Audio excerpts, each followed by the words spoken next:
अब एक बात बहुत ध्यान से सुनिएगा, जरा स्मरण में रखिएगा।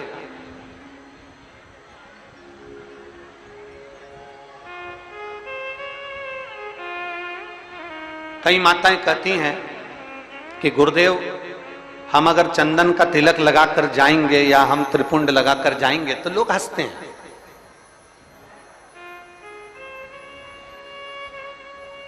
हम अगर चंदन का तिलक लगाकर जाएं, त्रिपुंड लगाकर जाएं तो दुनिया के लोग हंसते हैं। तो हम स्त्री को, हम नारी को क्या करना चाहिए?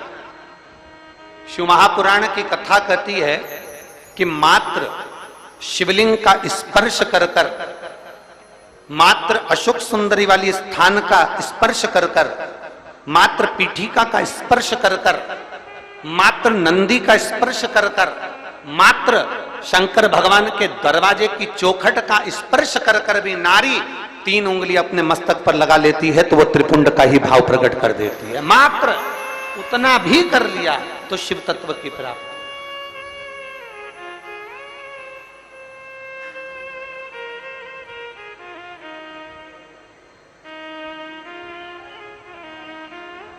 दूसरा सूत्र बताया है देवऋषि नारद को। दूसरा ये 24,000 श्लोक की 12 संहिताओं के अंतर्गत जो देवऋषि नारद को वर्णन किया जा रहा है, इसमें 6 सूत्र से वेत्रवती शिव महापुराण की कथा को प्रारंभ कर रहा है। 6 सूत्र। पहला सूत्र है शिव को प्राप्त करने के लिए मस्तक पर त्रिपुंड। दूसरा सूत्र है जब मौका मिल जाए तो देवादिदेव महादेव के मंदिर में 1 लोटा जल समर्पित कर। यह दूसरा सूत्र है।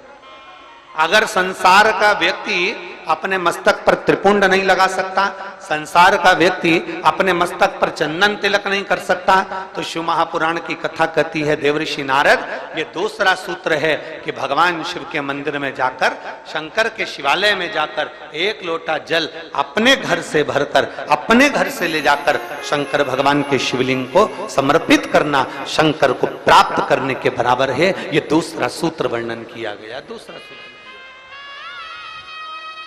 कितने लोग हैं आप लोग जो शिव के मंदिर जाते हैं? जरा हाथ उठाओ। शंकर के शिवालय में, भगवान शंकर के शिवालय में पहुंचकर 1 लोटा जल समर्पित करना।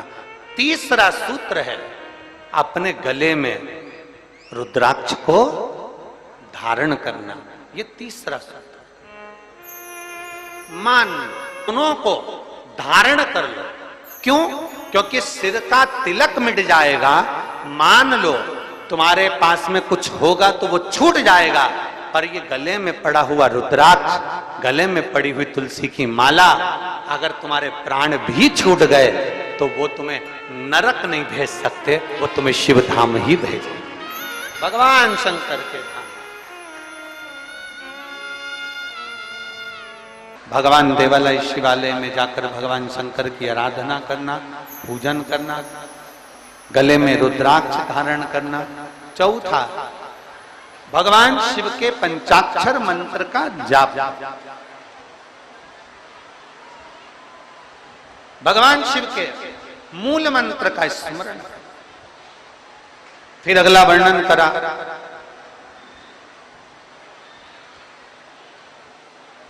एक सूत्र में वर्णन करते हुए कहा देवऋषि नारद से भगवान विष्णु ने कि भगवान शंकर की कथा में जाकर बैठना और बैठकर कथा को श्रवण करना, यह भी भगवान शंकर की शरणागति के बराबर है, शिव को प्राप्त करने के बराबर।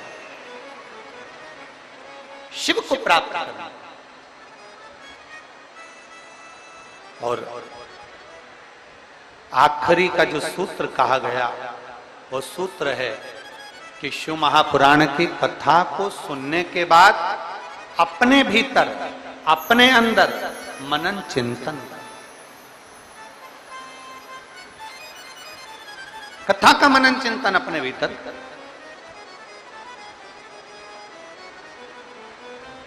कथा को श्रवण कर लेना एक अलग विषय, कथा सुन लेना एक अलग विषय। शिव महापुराण की कथा कहती है कि जाना, कथा में पहुंच जाना, कथा में बैठ जाना, कथा में पहुंचकर विनय कर लेना, ये अलग विषय है। परशु महापुराण की कथा कहती है, कथा में पहुंचने के बाद जितना बन सके उस कथा को अपने भीतर उतारना एक अलग विषय। बोल बम का नारा है, जरा जम के बोल बम का नारा है, उसको अपने भीतर उतार लेना। भगवान शंकर की अविरल भक्ति को अपने भीतर उतार।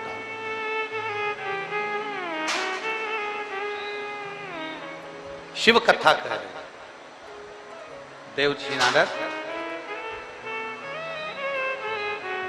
ये 6 सूत्र है और इन 6 सूत्र को अगर आप पूरा धारण नहीं कर सकते, शिव महापुराण की कथा कहती है अगर ये 6 सूत्र को आप पूर्ण रूप से अपने ऊपर धारण नहीं कर सकते तो शिव महापुराण की कथा कह रही है कि एक सूत्र अपने अंदर जरूर उतारें। इन 6 में से एक सूत्र भी अगर हमारे भीतर उतर गया तो हमारे देवाधिदेव महादेव को प्राप्त करने में देरी नहीं लगे। 6 में से एक सूत्र भी हमारे भीतर।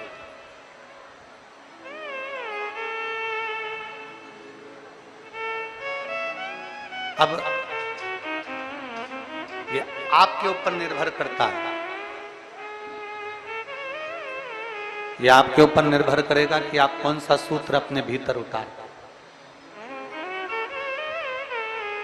चंदन लगाना है मस्तक पर, त्रिपुंड धारण करना है मस्तक पर, या शिव के मंदिर में 1 लोटा जल चढ़ाना है, या गले में रुद्राक्ष धारण करना है, या पंचाक्षर मंत्र, षडाक्षर मंत्र, या श्री शिवाय नमस्तुभ्यम